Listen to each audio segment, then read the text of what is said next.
What's up guys, it's your boy Virgo Durai, and today we're going to talk about what does Dragon Ball Xenoverse need to do in order to become fully competitive. Right now, after super extensive testing on everything about this game, I officially label this like a semi-competitive game. It's a highly semi-competitive game, but it's still semi-competitive. And a lot of people have expressed interest in trying to get this game to Evo, trying to get this game to, have tournaments. So what this video is going to be about is, barring the obvious, which is being the hit detection and the turnaround, the frame rate issues, things like that. Barring those issues, if this game were perfect in those issues, would it be Evo ready? And my answer is a solid and resounding no. There are a lot of things that would need to happen to get it from the semi-competitive step it's at to that next level. Now, right now, as an online game and playing online and not really for a bunch of prize money and things like that, like, I think it's perfectly cool because there is a difference in skill there, and this is where we start to think about the whole Evo situation. So let me get right into it. The first thing I do want to get into is the priority issues between characters. That's, certain characters, certain races have higher priority than other characters, yet at the same time they have a longer reach. So now if you take Street Fighter's example for you think of Dalshin. And Dalshin, for anybody who doesn't know who Dalshin was but has played Street Fighter, he was that one guy that when Yo got fire and he stretched across the screen. Now what's interesting about Dalshin, he can stretch across the screen, and that gives him the longest reach of all the characters in the game. Yet if you even touch his limbs with an attack, he falls back in pain. There's hit stun, which means he has the lowest priority. So for number one, they got to balance out the priority between the range of attacks and the priority attacks. Yeah, they got to balance that out between the range and priority. Like, if it has a higher range and if it's doing a lot of damage, it's got to have low priority. Like, there's no excuse to have something that's high priority. And for those of you who know what priority is, it's when two attacks meet. Whichever attack actually goes through has the higher priority. So there's no excuse for an attack to basically override another attack, be stronger than that attack, have more reach than that attack, and just overall be a tactically better move to use than that other attack. It's just no reason at all. Which leads me to the risk versus reward system. In this game, the game does not reward a lot of risk, and it rewards a lot of safe moves. You think about the Evil Rise strikes, the ill flashes. There's a lot of moves in this game. Even with all the nerfing and all the balancing they've been doing, there are a lot of moves still. And even with basic attacks from certain characters, that the game will reward you for trying to play it safe as opposed to doing something a little risky. And that's a bad thing. That's a very bad thing. When you have people who are watching this game and they notice one guy is just doing something extremely safe, yet it's extremely effective, and it's also winning him matches, it's his win condition, it gets boring. No one actually wants to see that. So they would have to work on the risk versus reward system. Next thing, they would have to work on cast characters versus created characters. In terms of balancing, generally the cast characters tend to have about the same amount in things like melee damage and key damage, and from there it just becomes a matter of balancing out the key moves, the different key moves. Should this fast move do a lot of damage? Simple things like that. And I feel like a lot of mistakes were made in this game with the balancing things because they were focused more on PvE. And if you look at Xenoverse, you really shouldn't look at it as a super competitive game. Look at it as a more PvE game with PvP elements right now. If you guys want it to be going to Evo and doing things like that, they got to make it, in terms of Xenoverse 2, they got to make that a PvP game, a fighting game. The next thing I want to talk about is the stamina gauge. Now, the stamina gauge is like the main annoyance of everybody who plays this game. You need stamina for everything. You need stamina for blocking, you need stamina for dashing, You need stamina for guarding. You need stamina for everything. I know I said guarding and blocking. I'm redundant. I'm sorry. You need stamina to be redundant. Um, and you also need stamina for your vanishes and your escape moves. Now, in terms of vanishes and escape moves, I think they should either be relegated to a different bar, or your guard should be relegated to a different bar. Um, and yeah, I know it sounds kind of nuts, like a yet another bar. Yes, another bar. Um, because having the stamina, having to manage all of these actions with the stamina gauge, makes you have to play defensively, because all of your defense, even dashing and moving away from your opponent and getting some distance, relies on that stamina gauge. So you want to guard it closely, which means you're going to play more defensively, which means you won't see as many aggressive players unless they're running the high priority attacker types. So you guys see where I'm going with this slippery slope that it's slowly falling on, if you even try to consider it for something like Evo. The next point I do want to get into is the the large hitboxes versus the smaller hitboxes. Now, what's interesting is with a lot of super moves, it seems like certain moves have larger hitboxes, and they do more damage, and a lot of times they come out faster as well. Whereas other moves that feel like they should have larger hitboxes don't, and they don't come out as fast, and they don't do as much damage. So that whole spectrum right there needs to be fully balanced out. But especially the hitboxes, there are certain moves with deceptively large hitboxes. There are some characters with deceptively large hitboxes. That type of thing needs to get fixed up, especially if you're trying to get it to a stage like Evo. Like, that has to be tight and put together. For those of you guys who don't know what hitboxes are, when I punch, the area of effect that you get hit by, that's the hitbox.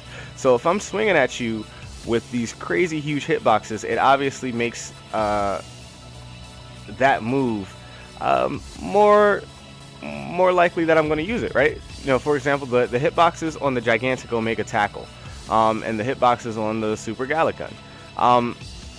There are certain moves where it looks like you get out of the way of the move, but you're still getting hit by it, and they just need to fix that.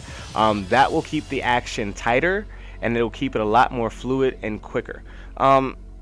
The next thing that I did want to go off of, and this is a big thing, because I said earlier, assume hit detection is perfect, and this, I can tell you right now, if hit detection was perfect, would not be fixed. And that is the advancing speed versus the backing away speed. Their speeds are about the same. The backing away speed needs to be drastically reduced. If you look at any game you play, I think save for like the early Street Fighters, backing away is always slower than advancing. Why is that? Because the game doesn't want to encourage straight up defensive play, running away, what we call backpedaling and drifting. If someone is allowed to back away at the same speed as someone is advancing, it then becomes hard for somebody to actually land an attack. So it's not always the hit detection, guys. That's literally what happens in the game. They need to make side dodging a thing. They need to make blocking into more of a thing. And thinking of which, while we're going on that, I do want to get into perfect blocking. Perfect blocking in this game is way too easy. And because it's so easy, it's also way too punishing. Getting a perfect block on a numerous attack, like such as Orin Combo or even like Angry Shout, can wreck your opponent's stamina. Whereas if I'm throwing Ki Blast at you, I don't get any penalty if you perfect block it. You get a bar of Ki, but I can deal without losing stamina. So perfect blocking is already unfair if somebody's not a Ki Blast user. That's the first part. Second, the fact that it's so easy to do takes the wow effect out of it. If you think of power shielding in Super Smash Brothers, it's where if you guys know what Fox and Falco's reflector is, it's where you do your shield with the right timing to reflect an attack. Now, I want you guys, anybody who's played Smash, to tell me how many times you've done that 10 times in a row, and then tell me how often you perfect block. There's going to be a huge difference. They need to make perfect blocking into a a much more tighter timed situation, so people aren't standing there spamming it, because that gets boring to watch. And last but not least, actually no, not last but not least, I also do want to go over the attribute caps on your created characters. Attribute caps on these created characters, and it has to be done in between races based on the power-ups they gave, because there's a huge imbalance in between races because of the power-ups and the Zenkais and whatever you want to call it, the inherent abilities that some of the races have. There's a huge imbalance between certain races. So as a result, there should be, stat caps. So since Earthlings recover Ki like crazy, maybe they should be capped for Ki Blast Supers at 80, Everyone shouldn't be able to go to 100 in anything they want to go to 100 in, point blank period. That way, it actually encourages you to think about where to put your skill points. It encourages just overall thinking when building your character. And the reason I'm even doing this video is because I want to see a game at Evo actually legitimately have created characters. There are really no created character tournaments, games that reach big tournaments like this, and I feel like Xenoverse is on the cusp of it, but these things, they need to change. And through all of these things that I've mentioned, there's a lack of high-speed mind games. And what are high-speed mind games? You're asking. If you check out my Training with Virgo video, you know what mind games are, and then you just add high speed to it. Not every game is super high speed all the time, but there are moments in every game, even Street Fighter, where the action just picks up and everyone's got to think, and things are going in this touch and go. And I don't get that feeling too often in this game. A lot of times we come in, we hit each other 2 times, and now we go away, and now we think about what we're going to do. And I'm not done thinking about what I'm going to do, and you're chasing me, so I'm going to back up, and then I'm going to realize I have Ill Flash, which is probably faster than everything you got, and has more hit frames than everything you got. So I'm going to pop that Ill Flash, and you guys see that slippery slope that Xenoverse begins to fall on. And this is, in my eyes, it's just a lack of preparedness on the part of Dimps. And it's not necessarily a bad thing. I think they made this game to be more PvE than PvP. And but when you combine all of these factors that I just mentioned, this is the most important factor. The game is not too fun to watch. If you're really into it, it's great to watch. But for somebody coming into it, it's not that fun to actually watch. Even watching a comeback, you're watching people drift around and run away the entire time. Whereas in Street Fighter, even if you don't like Street Fighter, they're closed in on a section. And, something's got to be done. Something's got to be done soon. Something's got to be done now when things like that happen. I hate to bring this up, but everybody think about the time where Daigo did his, parry against Chun-Li. Chun-Li's super goes across the screen. Daigo couldn't run. Really, parrying was his only option to avoid getting chipped to death. And those are the types of things that fighting game fans love.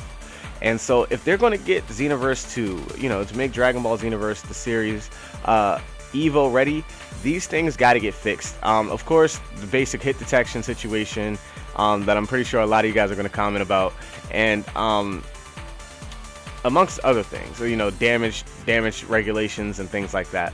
But let me know what you guys think, because Evo's right around the corner. I'm in Evo spirit. I'm personally looking forward to checking out Tekken 7 myself. I'm a big Tekken 7 fan. So let me know what you guys think about what can Xenoverse do, what can Dimps do to make Xenoverse as a franchise in the oncoming future Evo ready and Evo worthy.